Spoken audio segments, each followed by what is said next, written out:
Salut les âmes celtes, je suis Julien et soyez les bienvenus dans ce nouveau podcast. Ce nouveau podcast qui fait un peu à l'arrache parce que j'ai pas le temps, je fais les vendanges, je bosse beaucoup. Là j'ai fini de bosser, donc je m'y mets, j'ai sorti toutes mes notes, etc., etc. Alors déjà, ce podcast, il va se baser sur la pyramide des besoins de Maslow. La pyramide des besoins de Maslow, c'est celle que vous avez à l'écran. Oui, pour une fois, je vous demande de regarder un truc à l'écran pendant le podcast. Ah, une fois n'est pas coutume, hein. Euh, et la pyramide des besoins selon Maslow, c'est tout simplement la classification pyramidale des besoins essentiels à l'être humain. Donc, nous allons regarder ça vite fait, très très vite. Donc tout en bas, il y a les besoins physiologiques. L'alimentation, la respiration, le sommeil, la reproduction. Ensuite, vient la sécurité. Alors déjà, quand tu es un être humain, il faut se mettre dans un contexte plus lointain. Vous voyez, il faut sortir de notre modernité et se rappeler, j'en reviens toujours à la même chose, et se rappeler que la technologie n'est pas éternelle. Le clan de Dana, quand ils sont arrivés en Irlande, et je vous renvoie à la première bataille de Moïtira, quand ils sont arrivés en Irlande, ils ont été décrits, par comparaison aux Formoirs, qui étaient les habitants du lieu, ils ont été décrits comme étant mieux équipés technologiquement. Et les Faumoirs étaient décrits comme étant plus sauvages, plus rustiques, j'ai envie de dire. Et donc, il ne faut pas oublier que la technologie n'est pas éternelle. N'oubliez jamais, rien n'est éternel. Rien n'est éternel, rien n'est fait pour durer. Même les montagnes finissent par s'effondrer sous l'érosion provoquée par la pluie. Le sphinx a subi l'érosion de la pluie. C'est prouvé, c'est écrit dans des articles. Bref. Au Paléolithique, l'être humain avait déjà besoin de manger, de respirer, de se reproduire, etc. Et du coup, pour s'assurer sa subsistance, son moyen de vivre, il fallait avoir la sécurité des ressources, la santé, celle de sa famille, et de la propriété de son territoire. D'où le troisième point, qui en découle directement, l'appartenance, le besoin d'appartenance, le besoin, alors ils disent sur la pyramide que je vous ai mis, la reconnaissance par les amis et par la famille, mais c'est aussi le besoin d'appartenir à un groupe. Parce que t'es tout seul, tu te dis chouette, je vais m'abriter dans une grotte, t'es tout seul, et là, pan, un lion des cavernes, ou un ours. Blême. Merci, au revoir, c'était gentil d'être passé, t'étais tout seul. Et pour chasser, c'est aussi plus pratique d'être à plusieurs. C'est là, je veux dire que, depuis la nuit des temps, l'hominidé est un animal social ou politique, comme dirait notre cher Aristote. Donc, l'être humain a eu besoin de rester en groupe, en tribu, et puis avec le temps en clan. La tribu, c'est très familial. Le clan, c'est la tribu plus la famille étendue. Et ensuite, ça s'agrandit, c'est déjà quelque chose de plus important.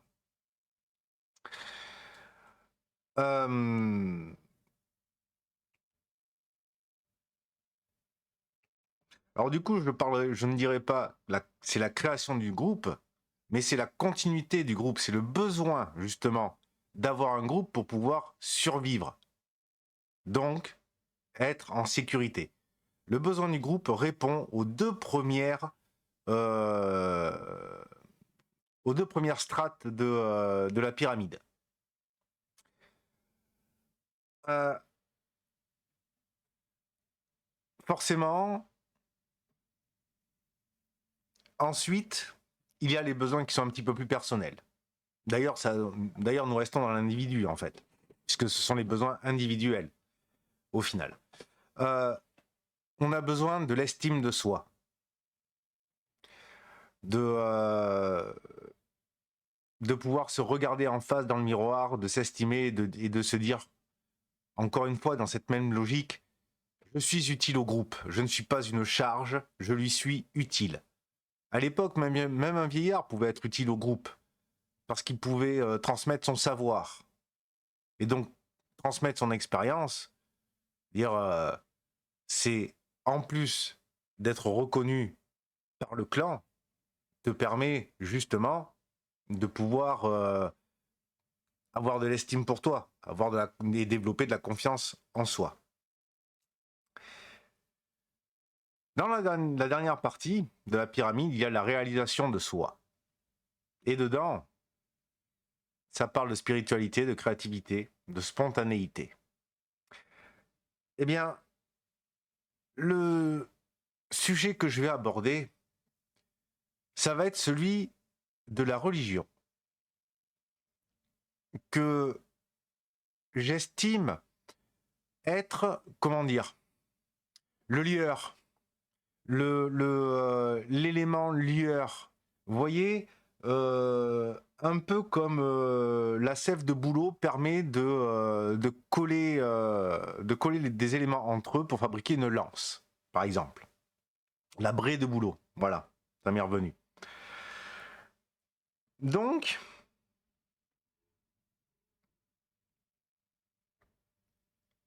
dans la religion, il faut voir plusieurs éléments. Déjà,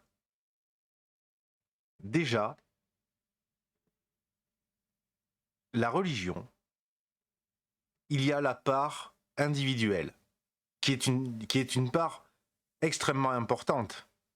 Dire à 50-50 entre la partie du groupe et la partie individuelle. On est à 50-50. C'est l'un est aussi important que l'autre. Dire à la base, la première chose, le premier bénéfice que nous pouvons retirer d'une religion, ça va être sa spiritualité. Sa spiritualité, ça va être quoi ? Ça va apparaître comme du développement personnel. Et ouais, les gars, le fameux développement personnel. Et donc, dans ce développement personnel, va nous permettre, en tant qu'individu, d'être une plus-value, d'être un bénéfice pour le groupe. Notre recherche de nous développer personnellement, en tant qu'individu, sera pour le bien commun du groupe. Puisque nous ne voulons pas être une charge morte, ni causer la perte du groupe, puisque sans ce groupe, nous-mêmes sommes perdus. Et oui. Élémentaire, mon cher Watson. Élémentaire. Cette recherche de développement personnel amène forcément, par cette réalisation de soi, à l'observation de ce qui nous entoure. Et là, nous allons rentrer directement et encore une fois, il faut revenir au paléolithique, et vous verrez qu'aujourd'hui, vous allez voir un petit peu ce que c'est que le sacré, le lien au sacré, le rapport que l'être humain a au sacré. Nous sommes le seul animal sur Terre à avoir cette capacité d'avoir un lien au sacré, de reconnaître le sacré. Alors, le sacré, je veux dire, je vais faire comme d'habitude. On va pas se casser les pieds, hein. Ce serait tout à fait dommage, hein. L'étymologie de sacré vient du latin sacer, qui veut dire ce qui ne peut être touché sans être souillé, ou du verbe sancire, délimiter, prescrire.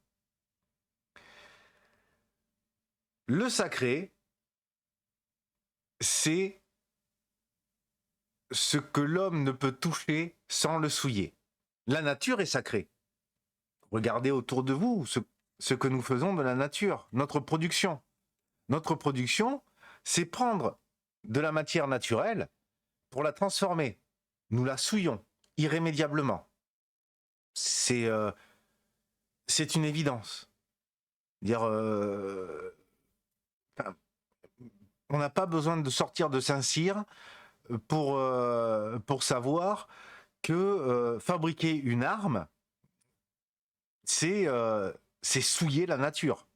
Et moi, j'adore la comparaison que fait le Japon sur la fabrication des katanas, du tamahagane, le métal pour faire les katanas.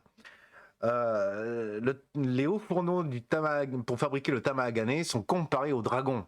Parce qu'il crache de la fumée, il se nourrit du feu, il engloutit des tonnes et des tonnes de charbon de bois, et il souille tout son environnement. Il détruit tout l'environnement par le feu, du coup.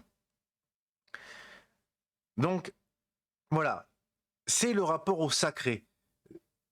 C'est cette chose que nous pouvons souiller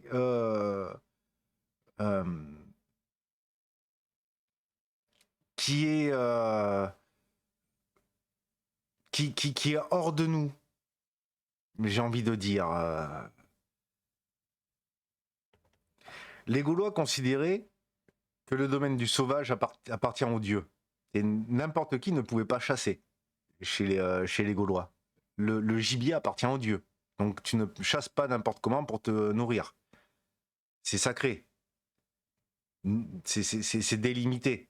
Délimité par quoi? Par notre capacité à faire de l'élevage. Ça, par contre, ça nous appartient. C'est nous qui l'avons fabriqué. Voilà. Ça, c'est ce que l'homme est capable de voir. Il est capable de voir ce qui est sacré de ce qui ne l'est pas. L'enfant est sacré. Eh ouais, l'enfant est sacré. Parce que... Stop, ça suffit. Je vous entends déjà, c'est dégueulasse, arrêtez. Et ça me fait pas rire. Absolument pas. L'enfant est sacré parce qu'à partir du moment où il subit... Non, ma phrase est mal tournée. Alors, après ce coup de fil, je ne sais même pas si vous l'avez entendu, je disais, qu'est-ce que je disais? Les enfants. J'étais en train d'expliquer que les enfants appartenaient aussi au sacré parce que selon l'éducation qu'ils vont recevoir, soit tu vas en faire la pire des ordures et qui sera mais d'une nocivité au groupe de l'absolu, ou alors tu vas en faire le plus con des innocents, le plus naïf. Voilà, si je veux prendre des extrêmes et il faut arriver à jongler entre les deux. Mais quoi qu'il arrive, une fois que tu les as éduqués, ben, ce ne sont plus des enfants. Ils sont de toute façon amenés à devenir des adultes. Mais t'as compris ce que je veux dire. Donc il y a ce rapport au sacré. Le rapport au sacré, le rapport à ce domaine aussi qui nous dépasse. Dire, même encore aujourd'hui, la foudre. Est-ce que tu sais ce que ça fait quand tu as la lumière et le son? Parce que normalement, l'orage, t'as la lumière, 1, 2, 3, t'as le son. Ça va. Quand t'as la lumière et le son, ça veut dire qu'il est tombé à côté. J'ai vécu ça 2 fois, tu fais pas le malin. Non, là tu fais pas le mariole. Et tu prends conscience que t'as 0 pouvoir sur cet orage. Tu as 0 pouvoir sur cet éclair. Tu peux pas lui dire non, tu ne me frapperas pas. Non. Si tu as ton parapluie avec la pointe en métal, tu as de fortes chances pour que l'éclair se dise toi mon gars, je vais te faire un tatouage. Si tu survis, tu auras un beau tatouage. Et tu pourras dire j'ai survécu à l'éclair. Voilà. Là aussi, c'est quelque chose qui rentre dans le sacré. C'est le sacré, c'est ce qui va te dépasser. Et on en revient, parce que ça c'est pour le sacré en général. C'est le sacré de ce qui est hors de nous. Maintenant, si on en revient si on en revient au groupe, si on en revient au clan, l'ordre du sacré, ça va être ce que vont laisser nos ancêtres. Ah oui. Je sais pas si chez toi ça le fait, mais plus tu remontes dans le temps, moins tu as envie qu'on touche à tes ancêtres, surtout lorsqu'ils ont été reconnus par le groupe. T'as pas envie qu'on commence à dire des saloperies dessus. Là, ça devient sacré. C'est là, non, on touche pas aux ancêtres. Ah. Donc, il y a déjà ce lien.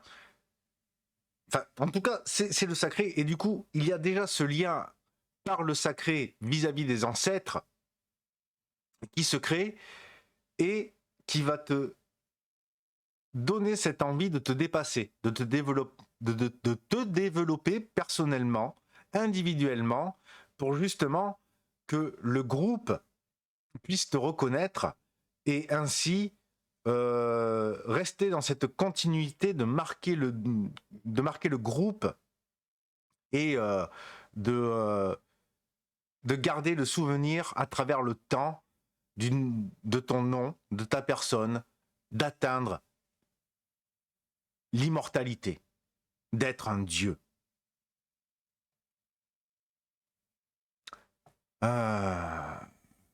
Voilà.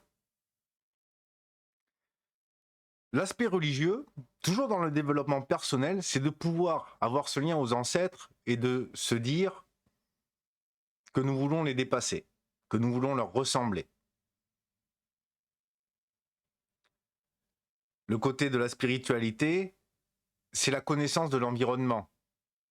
C'est la connaissance de ce sacré-là. Savoir quelle plante guérit quelle maladie, quelle plante va nourrir le plus, comment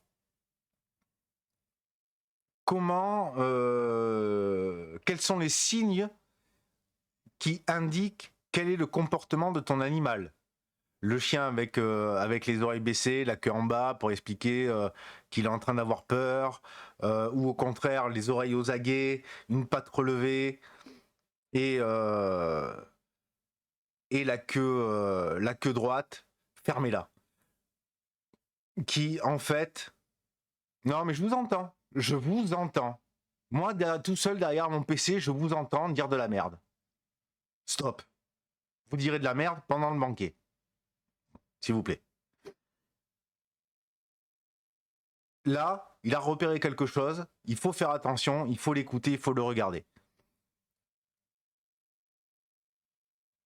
C'est aussi par le souvenir, j'en reviens encore aux ancêtres, mais par le souvenir des ancêtres, c'est vouloir communiquer, faire communion avec leur esprit pour qu'ils puissent continuer à nous donner des conseils, pour qu'ils puissent continuer à vivre à travers nous et aussi au-delà de nous.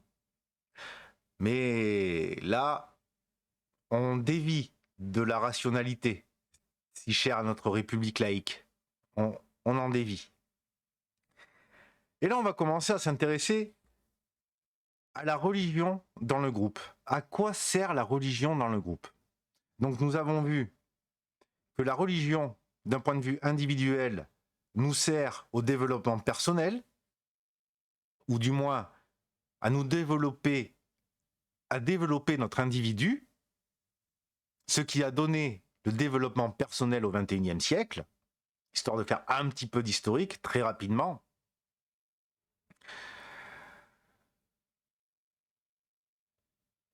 Ah, et je voulais aussi aborder un autre sujet en parlant un peu du mysticisme. Alors, le mysticisme, c'est les doctrines religieuses, mais c'est aussi un comportement, c'est le Larousse, comportement dominé par les sentiments religieux. Le mysticisme, c'est ce qui te permet d'apprendre et d'accomplir le lâcher-prise. Les stoïciens t'expliqueraient que ça te permet d'apprendre à faire la différence entre ce sur quoi tu as le contrôle et ce sur quoi tu n'as pas le contrôle, et de savoir l'accepter, et lorsque cela t'est bénéfique, de pouvoir t'y abandonner. Je pense que j'ai traité la partie individuelle. Voilà. Alors ouais, je sais, c'est un peu fouillis. J'en ai tout à fait conscience. Mais j'ai juste pris des notes. Hein, je veux dire, vous voyez pas la tronche de mon écran, mais j'ai juste des pages. Alors il y a une page Wikipédia ouverte, il y a une image ouverte, et il y a 4 onglets des définitions du Larousse. Alors ça va. Hein, hier, aujourd'hui j'ai bossé. Hier j'ai bossé. Tous les jours je bosse. Mais est-ce que je suis là pour me plaindre? Non. Je vous explique la réalité de pourquoi je baisse un peu en qualité. Ou pas. À vous de me le dire. Hein. Faut pas hésiter, faut pas hésiter, faut pas hésiter. Maintenant, j'aimerais justement parler du groupe. Le besoin d'appartenance. Le besoin d'appartenance, ce n'est pas que, comme le dit la pyramide, être reconnu par les amis et la famille. Non, ce n'est pas qu'une question de reconnaissance. C'est une question de faire partie intégrante du groupe. Vous me direz, oui, mais c'est la reconnaissance. Non, c'est un dérivé, c'est un synonyme, mais le sens n'est pas tout à fait pareil. Le groupe, c'est le besoin de faire partie de quelque chose de plus grand que soi, auquel on se soumet pour assouvir les 2 premiers besoins, sécurité et physiologique, auquel on se soumet ou pas. Hein, on peut discuter, on peut discuter dans un groupe équilibré et équitable. Voilà, c'est faire partie de quelque chose de plus grand que soi, qui dépasse notre individu. Et alors, vous me direz, oui, mais la religion, qu'est-ce qu'elle vient foutre là? Eh bien, la religion, ici, dans le cas du groupe, c'est comment dire, c'est un aspect de rituali qui permet de garder la conscience que nous faisons partie d'un groupe qui est une unité. Que sans cette unité, au final, nous ne sommes pas grand-chose. Nous sommes faibles. Souvenez-vous. Pour aller chasser, je peux t'assurer que tout seul, le sanglier, il va te faire courir. Il va te faire courir, le sanglier. Crois-moi, crois-moi. Avec sans ton fusil et juste un petit arc et des flèches, je peux t'assurer que tu vas courir. Et ça s'arrête pas comme ça, un sanglier. Ah non, non, non, non, non, non. Ça s'arrête pas comme ça. Il y a des vidéos comme ça de voitures garées sur le bas-côté et en fait qui est en plein chemin d'un sanglier. Un sanglier qui est comme la plupart des animaux qui a des habitudes. Et le sanglier, tu le vois, mais il te laisse de ses bosses sur les voitures. C'est n'importe quoi. Oh la gueule de la caisse. Mais bon, je m'éloigne. Faire partie d'un groupe, la religion, et ce lieur, c'est cette colle qui te permet, par le souvenir des affiliations précédentes, de nous rappeler que nous faisons partie d'une unité qui a besoin de nous, qui est plus grande que nous, et sans laquelle nous ne sommes rien, nous sommes faibles. C'est le domaine, avant tout, c'est le domaine de la ritualie. Je vais ouvrir une parenthèse très rapide pour parler des hommes du spirituel, des oratores. Ce sont les premiers psys. Les premiers psychologues, ce sont les oratores. Donc, dans notre cas, les druides. Fermons la parenthèse. La ritualie va être un ensemble de fêtes, de rassemblements codifiés qui va tantôt célébrer les saisons pour ensemble dire bon mais voilà, là c'est le printemps, on va pouvoir planter, on va pouvoir sortir, on va pouvoir faire plus d'activités, les jours vont se rallonger. C'est la reconnaissance de la nature, de ce qui est hors de nous et de quoi qu'il arrive nous dépasse. Oui, l'homme peut mourir, la nature sera encore là. Vous trouverez un super reportage sur la disparition de l'homme, comment ça va se passer si l'homme disparaît. Alors la cause, on s'en branle dans le reportage. Mais la nature reprendra ses droits. Et nous, et plus le temps passe, moins nous faisons partie de la nature. Est-ce que j'ai envie de taper sur la gueule encore des monothéistes? Ah ouais, ouais, ouais, parce que parce qu'ils ne font que fêter, les seules fêtes qu'ils font, c'est quoi? C'est fêter des guerres, fêter... Ah si, ils fêtent la survie du déluge, pas grand-chose à voir avec les saisons, hein. Et est-ce que j'ai envie d'être dégueulasse? Non, parce que c'est la seule où je peux vraiment taper dessus sans qu'on me tape sur les doigts.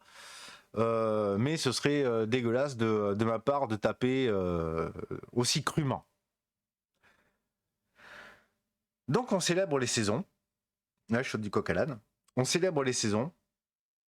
Et ça nous rapproche de la nature. Ça nous rappelle que nous faisons partie de cette nature. Ça nous rappelle que nous sommes soumis aux astres, au mouvement des planètes, au mouvement de la Terre, de son inclinaison autour du Soleil qui permet de faire les saisons, qui va nous dire et qui va dicter les activités que nous pourrons faire, qui va nous dire là maintenant il va peut-être falloir se couvrir. Oui, encore aujourd'hui il va falloir se couvrir. On se trimballe pas à poil en hiver.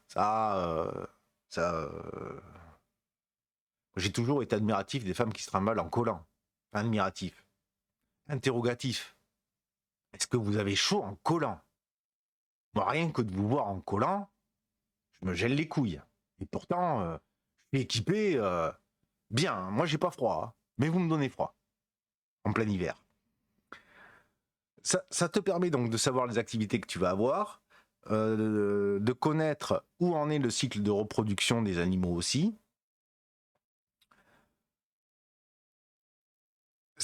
de savoir où en est la nature, parce que tu récoltes pas les plantes hein, en hiver.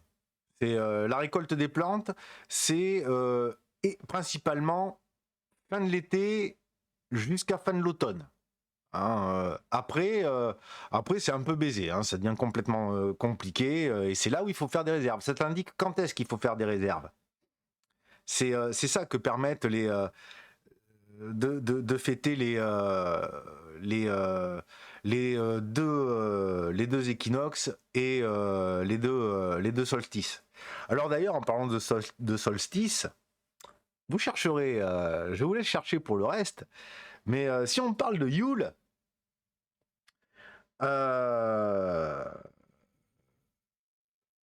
si on parle de Yule, Yule, c'est quand est-ce que ça tombe déjà? Yule, c'est le 21 décembre. Vous me rappelez qu'est-ce qu'on fête déjà quelques jours plus tard? C'est ballot quand même que ça tombe là. Bref, je vais encore fermer la parenthèse. Mais là, je me concentre sur l'Europe. Hein, les autres religions, je ne sais pas comment ça se passe. C'est pas les mêmes hémisphères, c'est le désert. C'est rien à voir avec moi. Il n'y a pas de filiation. Vous voyez? Il n'y a pas de filiation qui est là pour maintenir le groupe. C'est pas tangible, c'est pas palpable. Il y a un problème quelque part. Ensuite, il y a les semi-fêtes qui, elles, sont plus humaines. Les semi-fêtes où tu vas trouver Beltane. Et là, bientôt, tu vas trouver Samonios. Samonios, c'est pas un équinoxe. Samonios, ce n'est pas une équinoxe. Mabon sera l'équinoxe d'automne, entre le 19 et le 23 septembre. Samain, Samonios, a lieu pour la Toussaint. Oh, comme c'est bizarre! A lieu pour la Toussaint.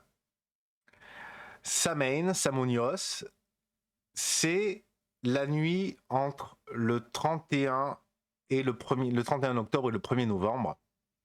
La symbolique de cette nuit-là, c'est que nous rentrons dans la période sombre et durant cette nuit-là, nous rendons hommage à nos ancêtres. Nous nous souvenons de nos ancêtres.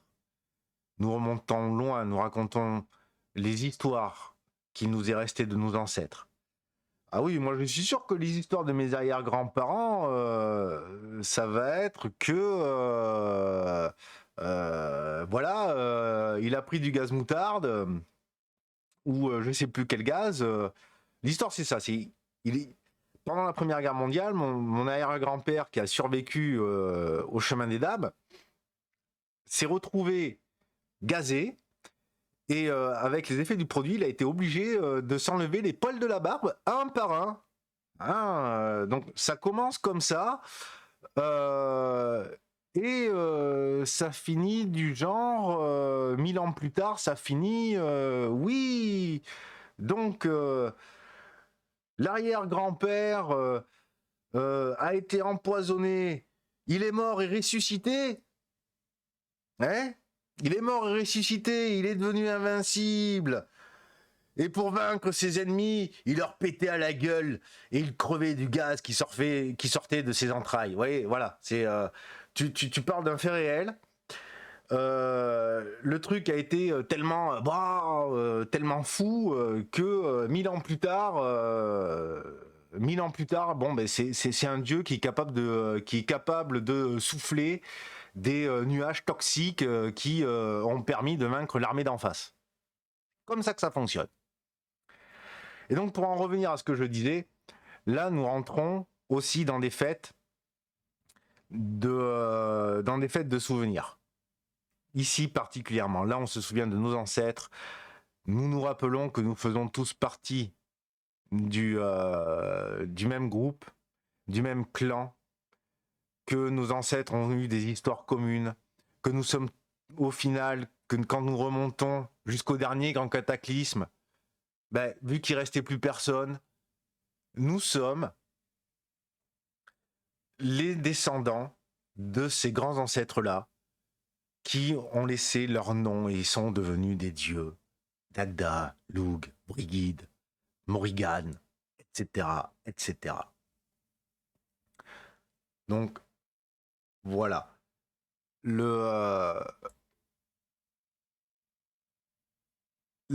C'est à ça que sert la religion pour le groupe. D'avoir des gens qui permettent, par les oratores, qui vont permettre de transmettre les traditions, les histoires, qui vont aussi pouvoir aider psychologiquement les individus du groupe pour en retirer un bénéfice pour le groupe. Et qu'est-ce que je voulais dire là d'autres, et qui vont organiser une ritualie pour que le groupe se souvienne qu'il y a toujours une puissance au-dessus de lui, qui s'appelle le sauvage, qui s'appelle la nature, qui s'appelle l'éclair, qui s'appelle la tempête, qui s'appelle la grêle, qui s'appelle la météo. Vous voyez? Et les ritualis servent aussi à se souvenir, mais je crois que j'ai déjà dit, mais je vais insister là-dessus, à se souvenir de ces grands ancêtres-là,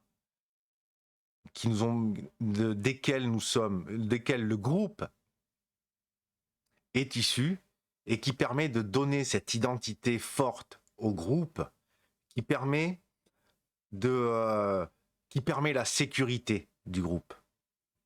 Puisque tu ne vas pas traiter en termes de confiance, tu ne vas pas donner le même degré de confiance entre une personne qui fait partie du groupe et un étranger au groupe.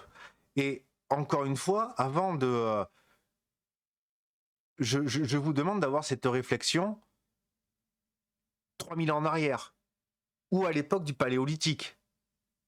Parce que dites-vous bien que si vous étiez au Paléolithique, le mec que vous allez voir à 50 bornes, ben, techniquement, il fait partie d'un autre groupe. Et que 50 bornes, tu les fais pas comme ça. Il n'y avait pas de voiture. Remonter dans le passé pour, pour, pour vous sortir de toutes les notions universalistes, de toutes ces notions politiques d'aujourd'hui, et pour nous ramener vraiment dans le réel. Que l'universalisme, c'est un mot en isme, c'est une idéologie. Les idéologies ont cette fâcheuse tendance à vouloir tordre le réel pour qu'ils collent à leur idée. Le seul problème, c'est que le réel est sacré. Le réel, c'est quoi Le réel, c'est t'es parti à 180 sur l'autoroute en te disant c'est bon, je suis bon pilote, il me risque rien, et tout d'un coup, un événement extérieur provoque un accident dans lequel tu es impliqué. Voilà. C'est ça que je veux dire. Un événement extérieur sur lequel tu n'as aucun contrôle et qui a une conséquence sur toi. Donc, c'est ce rapport, justement, qu'entretient la religion avec le sacré. Oui, l'idéologie. Excusez-moi, je me suis perdu en route. Je suis assez grand pour me perdre en route tout seul. Que les idéologies avaient cette fâcheuse tendance à vouloir tordre le réel pour que... mais non, vous voyez bien que par l'exemple que je viens de vous donner, le réel ne se tord jamais, ne s'adapte jamais à votre idéologie. Non. Le réel claque toujours sur le cul vos idéologies. Hein. Il vous met sur ses genoux. Oh, puis voilà, c'est comme ça que ça se passe. La religion, qu'elle soit spiritualité individuelle, donc la spiritualité religieuse dans le cadre de l'individu et dans le cadre du groupe, est là pour vous rappeler de manière constante qu'il y a des éléments qui ne sont pas humains et qui auront toujours du pouvoir sur vous, qui auront toujours des conséquences sur vous. La loi de causalité, c'est une loi divine. Hein. C'est clairement une loi divine, une loi de la nature, très clairement. Et donc, j'en reviens à ce que je disais, le fait de pouvoir de manière rituelle se souvenir des grands ancêtres permet de souder le groupe et d'avoir une identité forte. Et une identité forte, ça permet de se protéger. Ça permet de se protéger en se méfiant du groupe qui va arriver et qui va te dire est-ce qu'on peut négocier? Oui, mais attends, moi je te connais pas, qui me dit que tu veux négocier mais qu'en fait que tu vas pas me piller? Et comme je l'ai dit il n'y a pas si longtemps, la confiance, le respect s'acquiert, le respect se mérite. Le respect, on te le donne par tes actes, que tu vas on te le donne parce que tu es allé le chercher par tes actes. La confiance, ça c'est un acte de foi. Quoi qu'il arrive, même si la personne t'a prouvé à multiples reprises que tu peux lui faire confiance, rien ne te dit qu'elle ne déraillera pas un jour. Donc, la confiance est un acte de foi. Est-ce que tu peux te permettre cet acte de foi?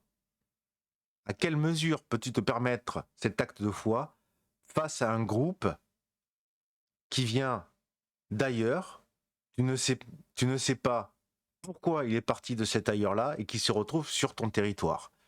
Ton territoire qui te permet d'être en sécurité, qui te permet de chasser, de répondre à tes besoins physiologiques. Et ça, c'est pareil. Dites-vous que on accueille à l'heure actuelle plein d'étrangers. Mais moi, je vais vous poser une question. J'arrive, je débarque chez vous, je m'installe. Ça se passe comment? Comment vous allez réagir? Ouais, je rentre dans ton appart ou dans ta maison, je m'installe, je pose déjà, je vais prendre dans ton frigo, je vais me caler sur ton putain de canapé et je vais ni te dire bonjour, ni foutre, ni merde, et je vais me poser. Tu vas réagir comment? Qui te dit que ça va pas beaucoup plus mal se passer, que je vais pas prendre possession de la maison? Tu vois? Faut essaye, il faut toujours se baser sur ce qui peut être réel. Voilà. D'ailleurs, la spiritualité permet aussi la visualisation. La transmission qui permet aussi, par les prêtres, qui permet de raconter les histoires des ancêtres pour en apprendre une leçon. Alors ça, par contre, j'avoue, j'ai rien à dire sur les monothéistes. Non, je n'ai rien à dire. J'ai étudié assez longtemps la Torah, le Nar et les évangiles pour dire que oui, il y a des leçons à en tirer. Après, je ne suis pas d'accord avec tout, mais il y a des leçons à en tirer d'un point de vue personnel. Voilà. Il y a du développement personnel là-dedans. Mais ce n'est pas celui qui vous permettra d'avoir une identité forte, qui vous permettra d'avoir une sécurité, puisque tout découle de là, l'universalisme. Voilà. Donc je pense qu'il est temps de conclure. Je ne sais pas du tout comment. Je ne me réécouterai pas. Je vous le dis de suite. Je n'ai pas le temps de me réécouter. Non, j'ai pas le temps. J'ai vraiment pas le temps. Et j'avoue que bête. Et si j'en parlais dans mon prochain journal de quête? S'écouter. Ah, c'est pas mal ça, c'est pas mal. Tiens, je vais me le noter. Je vais me le noter. Donc en conclusion, quelle est l'utilité pratique de la religion? Premièrement, la religion, par son aspect spirituel, par son aspect de pratique spirituelle, de la spiritualité, permet à l'individu de se développer personnellement afin que le groupe auquel il appartient puisse en tirer un bénéfice, afin qu'il soit un bénéfice, une plus-value pour le groupe et non pas un point mort. Deuxièmement, la religion, au point de vue du groupe, permet de créer cette identité forte qui sécurise le groupe par le lien fort qui est créé, ça fait une belle répétition, qui est créé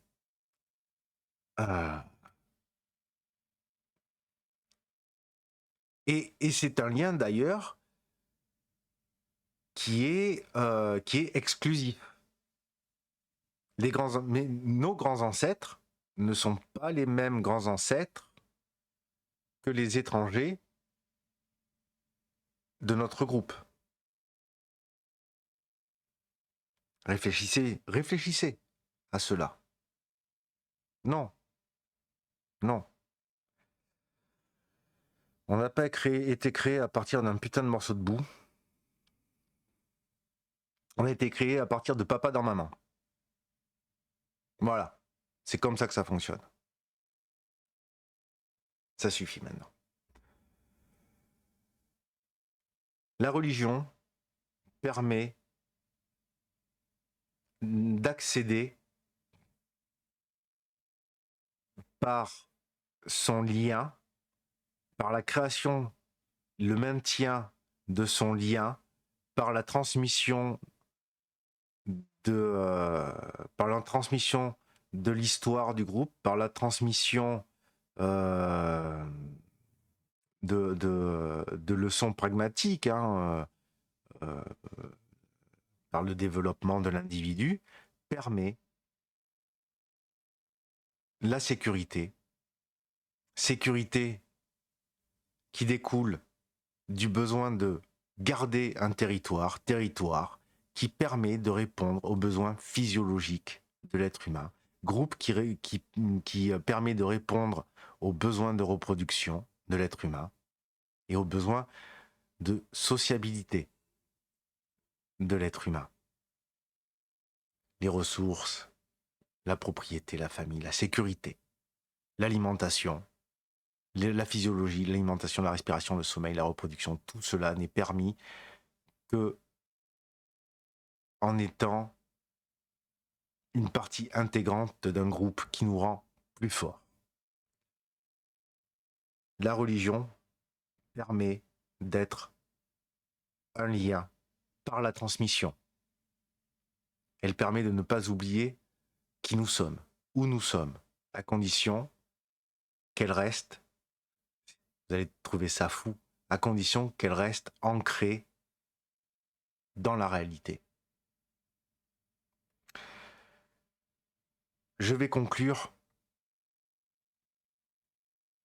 par ce triptyque que j'aime tant, que je pratique, mais qui fait de moi un individu meilleur chaque jour que je n'étais hier, qui apporte une plus-value au groupe auquel j'appartiens. C'était Julien, l'âme celte. Gauloises et Gaulois, je vous remercie d'avoir suivi ce podcast.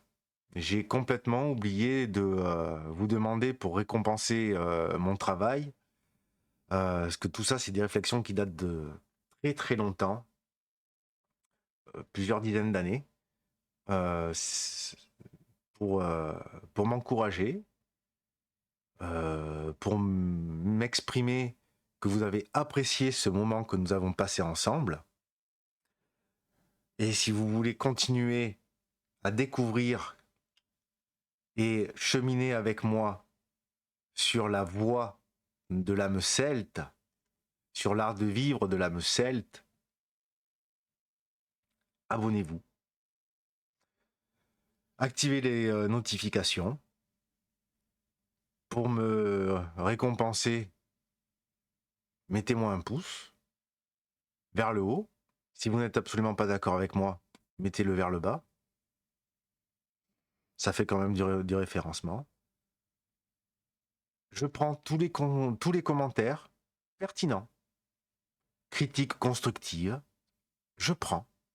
Il n'y a pas de problème. Mais n'oubliez pas que chez moi, on n'est pas en démocratie. En tout cas, je n'ai pas fini d'étudier ce sujet-là. Et nous en reviendrons sur un prochain podcast. Encore une fois, je vous remercie. Gauloises et Gaulois.